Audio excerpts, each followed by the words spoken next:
بسم الله الرحمن الرحيم. الحمد لله رب العالمين الرحمن الرحيم مالك يوم الدين، والصلاة والسلام على سيد المرسلين وعلى آله وصحبه أجمعين. اما بعد. محترم سامعین و ناظرین، آج کی اس مجلس میں آپ کے سامنے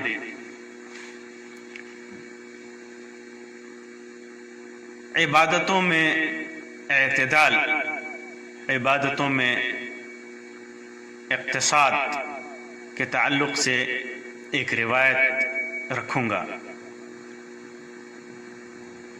جس کے اندر اس بات کا بیان ہے کہ اللہ کے رسول صلی اللہ علیہ وسلم نے عبادتوں کے تعلق سے کیا رہنمائی فرمائی ہے کہ ہمیں کتنی عبادتیں کرنی چاہیے. یہ روایت انس بن مالک رضی اللہ تعالیٰ عنہ سے مروی ہے، جسے امام بخاری اور امام مسلم رحمہم اللہ نے اپنی کتاب کے اندر ذکر کیا ہے، اور دیگر محدثین نے بھی اس کو بیان کیا ہے. وہ روایت ہے کہ 3 آدمی اللہ کے رسول صلی اللہ علیہ وسلم کی ازواج مطہرات کے پاس آئے. مقصد تھا اللہ کے رسول صلی اللہ علیہ وسلم کی عبادتوں سے متعلق اللہ کے رسول صلی اللہ علیہ وسلم کے طریقے سے متعلق استفسار کرنا، تاکہ اسی کے مطابق آدمی عمل کر سکے. تو انہوں نے ازواج مطہرات سے اللہ کے رسول صلی اللہ علیہ وسلم کی بیویوں سے اس بارے میں سوال کیا. تو بیویوں نے رضی اللہ عنہن اللہ کے رسول صلی اللہ علیہ وسلم کے عبادت کے معمولات جو تھے ان کو بیان کیا، ان کے سامنے رکھا کہ اللہ کے رسول صلی اللہ علیہ وسلم روزہ رکھتے، کبھی روزہ نہیں رکھتے، نماز پڑھتے، کبھی نماز نہیں پڑھتے. آپ کا جو معمول تھا انہوں نے بیان کیا. تو لگا ان لوگوں کو کہ یہ معمولی ہے، یہ عبادتیں معمولی ہیں. حدیث کے لفظ ہے کہ انہم تقالوہا، اسے کمتر سمجھا یا معمولی سمجھا. تو کہنے لگے کہ اللہ کے رسول صلی اللہ علیہ وسلم سے ہمارا کیا موازنہ؟ اللہ کے رسول صلی اللہ علیہ وسلم کہاں اللہ کے نبی ہیں، اللہ تبارک و تعالیٰ نے آپ کے سارے گناہ، اگلے پچھلے سارے گناہ معاف فرما دیے ہیں. اس لیے اتنی عبادتیں ہمارے لیے کافی نہیں ہوں گی.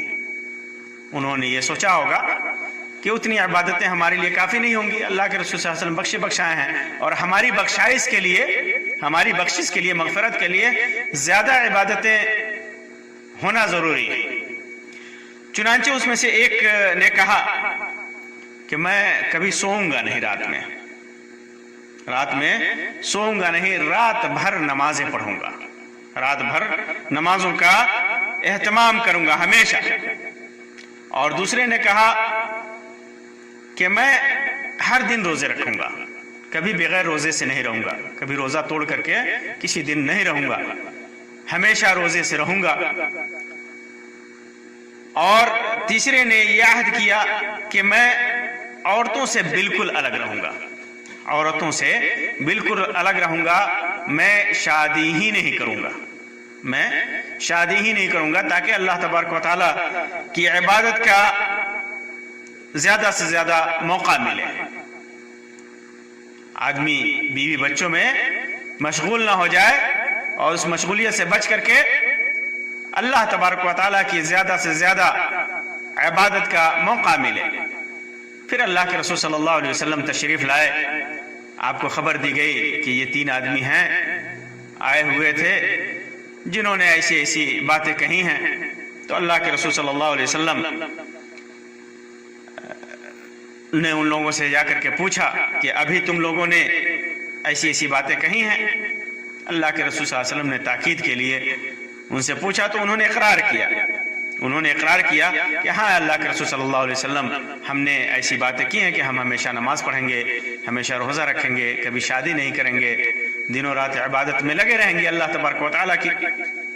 تو اللہ کے رسول صلی اللہ علیہ وسلم نے فرمایا کہ دیکھو، میں اللہ کا نبی ہونے کے باوجود اللہ تبارک و تعالیٰ سے تم سے زیادہ ڈرنے والا، تم سے زیادہ اللہ تبارک و تعالیٰ سے ڈرنے والا اور تقوی اور پرہیزگاری کے راستے پر چلنے والا ہوں، تم سے زیادہ متقی ہوں، تم سے زیادہ پرہیزگار ہوں، لیکن میں روزہ بھی رکھتا ہوں اور روزہ نہیں بھی رکھتا ہوں، کسی دن روزہ رکھتا ہوں، کسی دن روزہ نہیں رکھتا ہوں، رات میں نمازیں پڑھتا ہوں اور آرام بھی کرتا ہوں، رات میں نمازیں بھی پڑھتا ہوں، آرام بھی کرتا ہوں، روزہ رکھتا بھی ہوں، بغیر روزے کی بھی رہتا ہوں، اور میں نے عورتوں سے شادیاں بھی کی ہیں۔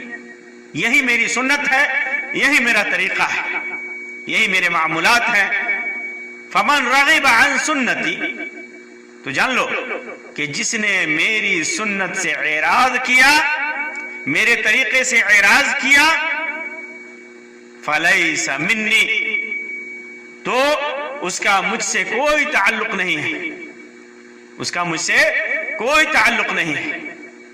ایک نبی اتنا بڑا پرہیزگار ہوتے ہوئے، اتنا بڑا متقی ہوتے ہوئے روزے بھی رکھتا ہے، جبکہ اللہ تبارک و تعالیٰ نے آپ صلی اللہ علیہ وسلم کو اتنی قوت دی تھی کہ آپ 24 گھنٹے روزے رکھ کر کے بغیر کھائے پیے رکھ سکیں۔ اللہ تبارک و تعالیٰ آپ کو کھلاتا تھا، پلاتا تھا، آپ دنوں رات عبادت کرتے، شادی بھی نہیں کرتے، کوئی بھی مسئلہ نہیں تھا آپ کے لیے، لیکن آپ نے عبادتوں میں اقتصاد، عبادتوں میں اعتدال کی تعلیم دی، اور وہ تعلیم کیا ہے کہ انسان راتوں میں نماز بھی پڑھے اور آرام بھی کرے، کیونکہ جسم کا بھی حق ہے، انسان کے اوپر جسم کا بھی حق ہے کہ جسم کو آرام پہنچائے، اور روزے بھی رکھے، روزے کی بہت زیادہ فضیلت ہے، روزے بھی رکھے اور روزہ توڑ کر بھی رکھے، لگاتار روزے نہ رکھے تاکہ وہ دیگر کاموں سے، دنیا کے جائز اور حلال کاموں سے فائدہ اٹھا سکے، اس کے لیے اس کے اندر قوت ہو، طاقت ہو، اس کے لیے بغیر روزے سے بھی رہے، بغیر روزے سے بھی رہے، اور شادی بھی کرے، اپنے خواہشات، جنسی خواہشات کی پورتی کے لیے،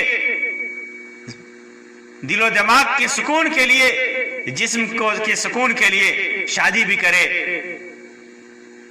اور آل و اولاد کے ساتھ بھی رہے۔ تو یہ اللہ کے رسول صلی اللہ علیہ وسلم کا طریقہ تھا، اور اللہ کے رسول صلی اللہ علیہ وسلم کی تعلیم تھی۔ معلوم کیا ہوا کہ کوئی بھی عبادت انسان زبردستی اپنے نفس پر ظلم کر کے کرے، یہ اس کے لیے جائز نہیں ہے۔ اللہ تبارک و تعالی نے تہجد کی فضیلتیں رکھی ہیں، لیکن اس کا مطلب یہ نہیں کہ انسان رات بھر جاگ کر کے تہجد کی نماز پڑھے اور رات بھر جاگ کر کے خود کو تھکائے اور دیگر واجبات سے خود کو کمزور کر لے۔ دن میں جو عبادات ہیں، جو روزی کمانے کے ذرائع ہیں، طریقے ہیں، اس سب سے بے اعتنائی برتے، ایسا نہیں ہے۔ اسی وجہ سے اللہ کے اسی طرح شادیاں بھی کریں، یہ شادیاں انبیاء کی سنت ہے، اللہ کے رسول صلی اللہ علیہ وسلم کی سنت ہے۔ بعض اوقات یہ شادیاں جب انسان کو گناہ میں پڑنے کا خطرہ ہو تو فرض اور واجب کے درجے میں آتی ہیں۔ یہ نکاح کرنا فرض کے مقام میں ہے، واجب کے مقام میں ہے۔ اللہ کے رسول صلی اللہ علیہ وسلم نے منع فرمایا تبتل سے۔ صحیح بخاری کی اور صحیح مسلم کی روایت میں ہے،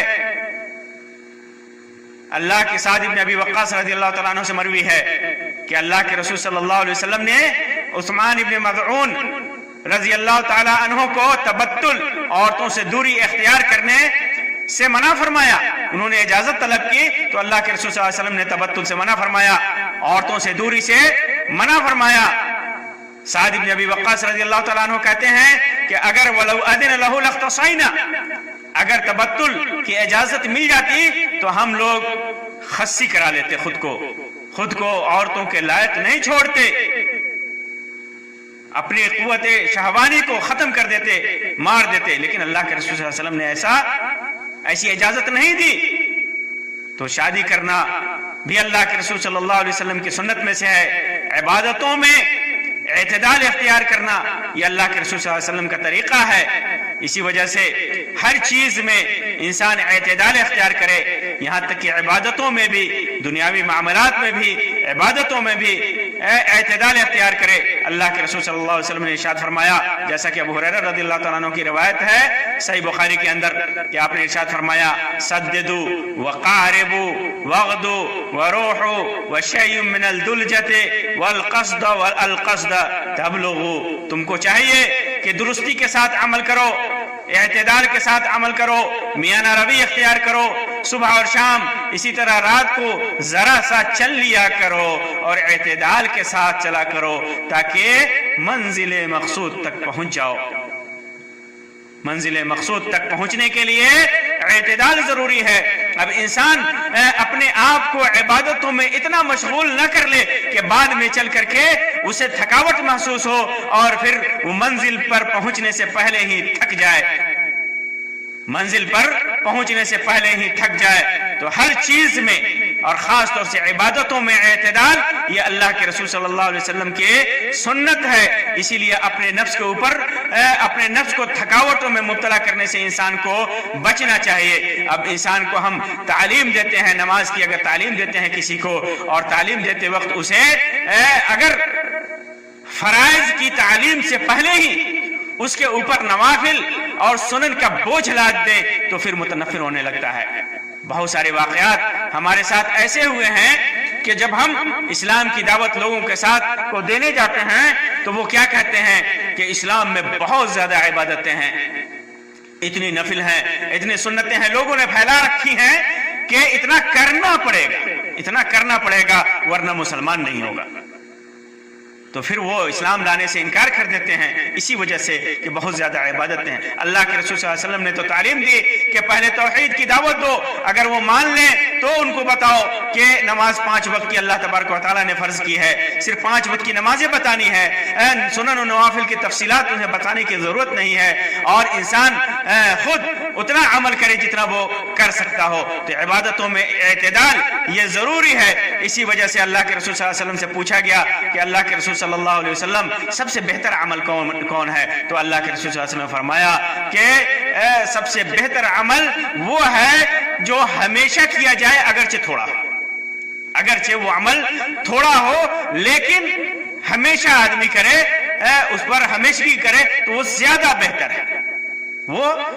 بہتر ہے. تو اس وجہ سے میرے بھائیوں عبادتوں کے اندر آپ اعتدال برتیے, اور کسی کو تعلیم دیتے وقت آل و اولاد کو دین کی طرف بلاتے وقت اس بات کی بھی تعلیم دیجئے کہ عبادت میں وہ جتنا وہ کر سکیں اتنا کریں, جس طرح وہ کر سکیں اتنا کریں, اس سے زیادہ اچانک اس کے اوپر اتنا بوجھ نہ لاد دیں کہ پھر وہ منزل مقصود پر پہنچنے سے پہلے ہی وہ اپنی ہمت ہار بیٹھے.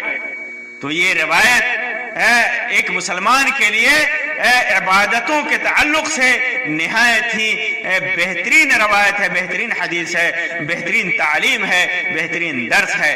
اللہ تبارک و تعالیٰ سے دعا ہے کہ اللہ تبارک و تعالیٰ ہماری عبادتوں کے اندر اعتدال پیدا کر دے. اللہ تبارک و تعالیٰ اعتدال کے ساتھ عبادتیں کرنے کی توفیق عطا فرمائے, اور تھوڑی عبادتیں ہی کیوں نہ ہو اللہ تبارک و تعالیٰ اسے قبول فرمائے. آمین یا رب العالمین. وآخر دعوانا ان الحمد للہ رب العالمین وصلی اللہ علی خیر خلقہ وسلم. والسلام علیکم ورحمۃ اللہ وبرکاتہ.